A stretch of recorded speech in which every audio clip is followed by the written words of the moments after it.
Have you ever pondered why we exist, what purpose we serve in this vast universe?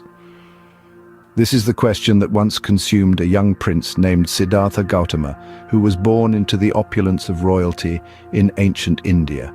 His life in its early days was one of comfort and seclusion, untouched by the harsh realities that existed beyond the palace walls. But as Siddhartha grew, so did his curiosity. His sheltered existence was shattered when he encountered the raw truths of life, the inevitability of sickness, the ravages of old age, and the certainty of death. These grim realities were not just disturbing, they were profoundly puzzling. They led him to question the very essence of existence, setting him on a path that would transform him and the world forever. As we delve into the life of Siddhartha Gautama, we will unravel the wisdom of the Buddha. Imagine abandoning every comfort you've ever known in search of truth. Would you dare to take such a step? This is the precipice on which Siddhartha found himself, a prince living a life of luxury, yet feeling an emptiness that opulence could not fill. He was drawn to a quest, a journey towards understanding and enlightenment. Feeling the pull of this spiritual calling, Siddhartha chose to renounce his princely life. He bade farewell to his family, his wealth, and all the pleasures he had known. He traded his royal garments for the humble robes of an ascetic and set out on his quest, his heart brimming with a fervor to unravel the mysteries of life. For 6 long years, Siddhartha lived as an ascetic. He practiced rigorous self-discipline and meditation, often pushing his body to its limits. He sought wisdom from spiritual teachers, but their teachings left him unsatisfied. His body grew weak from his austere lifestyle, yet enlightenment seemed no closer than when he had started. In a moment of profound realization, Siddhartha understood that the path to enlightenment was not to be found in extreme indulgence, as he had known in his royal life, nor in extreme denial, as he had practiced as an ascetic. The truth, he realized, lay in the middle way, a path of balance and moderation. This revelation was a turning point in Siddhartha's journey. He began to meditate with a newfound understanding, seeking not to control or deny his experiences, but to understand them. He devoted himself to observing his own mind, to understanding the nature of suffering and the path to its cessation. Siddhartha's journey was not a linear path to a fixed destination. It was a winding road, a process of continual learning and unlearning, of seeking and understanding. His journey teaches us that enlightenment is not a destination, but a journey of understanding. It teaches us that truth is not something to be grasped or attained, but something to be realized through patient observation and profound understanding. Siddhartha's journey teaches us that enlightenment is not a destination, but a journey of understanding. What does it mean to wake up to the true nature of existence? This question brings us to the pivotal moment in the life of Siddhartha Gautama, the man who would become the Buddha. Our story unfolds beneath the sheltering branches of the Bodhi tree, where Siddhartha had vowed to remain until he had unraveled the mysteries of existence. As the moon traced its path across the sky, Siddhartha sank deeper into meditation. The veil of ignorance began to lift, and in its place bloomed the flower of enlightenment. In this profound state of awakened consciousness, Siddhartha attained nirvana, the ultimate liberation from the cycle of birth, death, and rebirth. No longer was he Siddhartha, the seeker. He had transformed into the Buddha, the awakened one.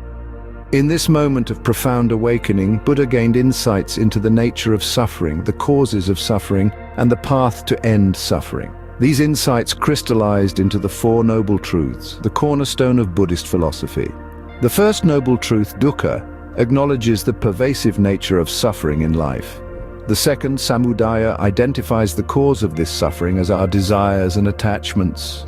The third, nirodha, asserts that it is possible to end this suffering. And the fourth, magga, outlines the 8-fold path, a guide to moral and mindful living that leads to the cessation of suffering. It's important to understand that Buddha's wisdom isn't about denying or escaping from the realities of life. It's about acknowledging them, understanding them, and ultimately transcending them. It's about finding a middle way between indulgence and asceticism, a path of balance and understanding that leads to true peace and liberation. The Buddha's awakening is more than a historical event. It is a testament to the transformative power of understanding and compassion. It serves as a beacon of hope that each one of us, in our own way, can awaken to a deeper understanding of life and free ourselves from the shackles of ignorance and suffering. The Buddha's awakening is a testament to the transformative power of understanding and compassion. How does the wisdom of a man who lived over 2,500 years ago resonate with us today? Well, the teachings of Buddha, born as Siddhartha Gautama, have endured through millennia, their relevance undiminished by the passage of time. At the heart of Buddha's wisdom is the concept of mindfulness. It's about being aware of our thoughts, feelings, and actions in the present moment, without judgment. It's about being fully engaged with the here and now, not lost in the past or anxious about the future. Today, as we grapple with the frenetic pace of modern life, the practice of mindfulness offers an oasis of calm, an invitation to slow down and connect deeply with ourselves and the world around us. Next, we have the principle of compassion, another cornerstone of Buddha's teachings. Compassion is the capacity to empathize with the suffering of others and to act with kindness. In an age where division and conflict often take center stage, compassion serves as a unifying force, reminding us of our shared humanity and inspiring us to act with kindness and understanding. And then there's the middle way, the path of moderation between the extremes of self-indulgence and self-mortification. In a world driven by consumerism on one hand and ascetic ideals on the other, the middle way offers a balanced approach to life, encouraging us to live in harmony with ourselves and our surroundings. These teachings, mindfulness, compassion, and the middle way, are more than just philosophical concepts. They are practical tools that can guide us in navigating the complexities and challenges of our lives today. They invite us to look inward, to cultivate inner peace and wisdom, and to engage with the world in a meaningful and compassionate way. The wisdom of the Buddha, timeless and profound, offers us a beacon of light in our quest for meaning and fulfillment. As we journey through life, it's comforting to know that the teachings of a man who lived over 2,500 years ago can still guide us, inspire us, and help us make sense of our own existence.